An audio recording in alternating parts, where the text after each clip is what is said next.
Go. Hi cycling fans, you may remember that about a year ago I did a few videos with regard to the build-up of the Planet X London Road that we see before us. Yeah, I kind of bought that as a frame set, built it up with mostly kind of bits and bobs I had lying around. My first kind of road orientated bike with disc brakes, but yeah, the whole project went quite well. It was my kind of experimental combination of Shimano and Campagnolo gearing. I think I called it Shimano or something like that. But yeah, it's a 9-speed kind of drivetrain working on Campag gears and derailleur and Shimano cassette. But that all worked really well. Loved riding that bike last year. Didn't go off-road much, but a great training bike.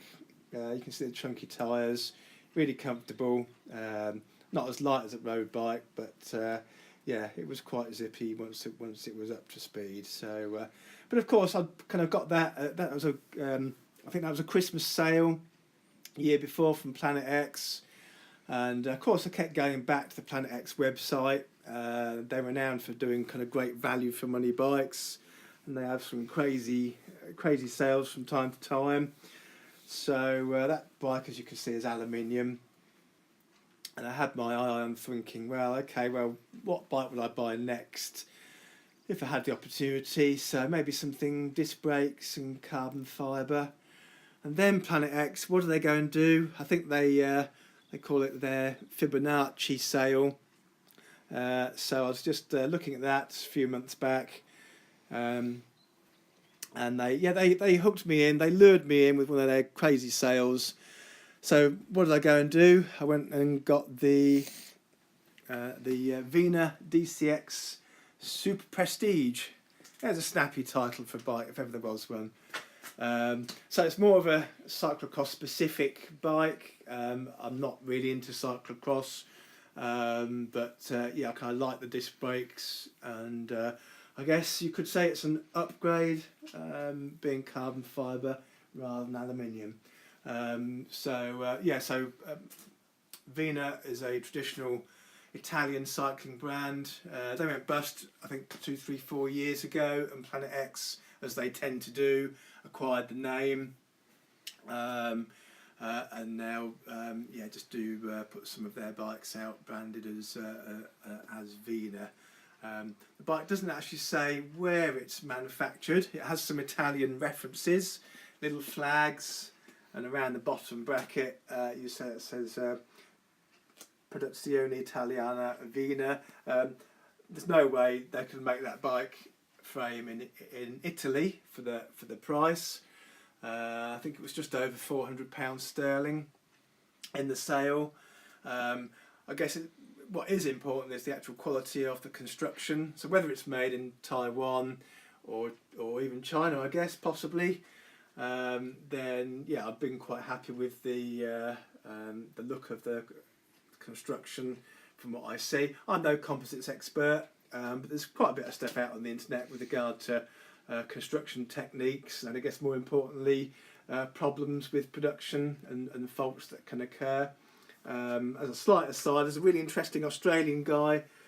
His YouTube channel is called Lucia Technic. He's a guy with a composites background in, I think, the aerospace industry, and he's now got a carbon bike repair and inspection business in Australia. But he knows his stuff, and when he gets scrapped carbon frames, he kind of cuts them up in half, and reviews them on YouTube, so you can see what's going on inside the frame and some of the construction techniques. And that's a real eye opener. You see some really high end brands that, how should we say, they don't look quite as sophisticated on the inside as they do on the outside. And we're talking major brands such as BMC, Specialized, Cannondale, all those top brands. So yeah, I haven't got around to cutting this bike up, and hopefully I never will. But certainly looking in the joins, in the bottom bracket, and all the kind of openings that you can look into, it looks fairly clean. I think it's made with around using EPS formers, which helps kind of with the compaction and avoiding voids, excuse the pun. Yeah, and trying to minimise kind of carbon wrinkles and stuff like that. So yeah, so I guess proof of the pudding will be in the eating, and we'll see what the bike's doing in 10 years' time, I guess.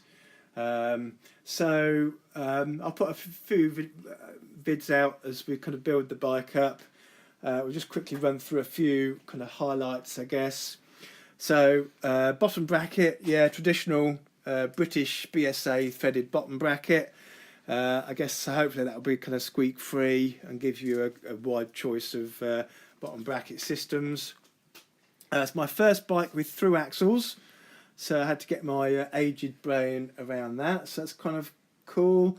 Yeah, I guess no good for road racing for sure, because it's a fairly clumsy system to change, but I guess it keeps you've got the strength and it keeps everything rigid. So the wheels I've built up myself, again from spares, but I'll probably do them separately. So yeah, thru axles, standard 27.2 seat post. The flat handlebars are only on just so I can work on the bike at the moment. So yeah, it'll be going drops there. So yeah, disc brakes, standard kind of post mount disc brakes. I think the current batch of bikes are coming out with kind of flat mount disc calipers. So I guess we're halfway between the old kind of IS mounts, post mount, and then flat mount. So but yeah, paintwork looks good. Paintwork's still very important. I guess if anything, if I was being really picky, so I guess if I paid £1,000, I'd probably be a little bit picky on some of there is a little bit of paint bleed, so they paint the black over the green underneath, and yeah, you've lost some definition on some of the finer letters there. But yeah, that's being really picky. So for especially for £400 sterling, then yeah, I think it's a good price, providing it lives up to the specs. So we'll cut a day now. Time's cracking on. So yeah, we'll I'm going to do a bit of work on it today, and then we'll try and get some more videos out soon. Thanks for watching. Cheers, guys.